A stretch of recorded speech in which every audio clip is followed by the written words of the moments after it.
চট্টগ্রাম সীতাকুণ্ড উপজেলার বারৈয়াঢালা ইউনিয়নের কলাবাড়িয়া গ্রামে 4000 ফিট জায়গায় 40টি পিলারে দাঁড়িয়ে আছে ঐতিহাসিক ও দৃষ্টিনন্দন গফুর শাহ গায়েবী মসজিদ।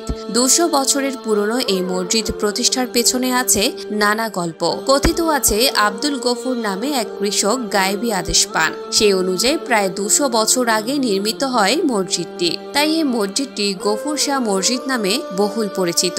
জনবসতি থেকে অন্তত 2 কিলোমিটার দূরে অবস্থিত এই মসজিদ থেকে এখনো মানুষ গায়েবী আজানের আওয়াজ শুনতে পান। দূর দূরান্ত থেকে মুসলমান ছাড়াও হিন্দু, বৌদ্ধ সহ নানান ধর্মের মানুষ এই মসজিদে আসেন তাদের মনোবাসনা পূরণের জন্য। এখানে প্রতিদিন বিভিন্ন জায়গা থেকে পুরুষ, মহিলা ও বাচ্চাদের নিয়ে আসেন তাদের পরিবার মনের আশা পূরণের জন্য। কেউ মানত করে গরু, ছাগল, মুরগি নিয়েও আসেন। তাছাড়া শুক্রবার মানুষের ঢল নেমে আসে এই মসজিদে। মানুষের বিশ্বাস এখানে আসলে যে কোনো মনোবাসনা পূরণ হয়।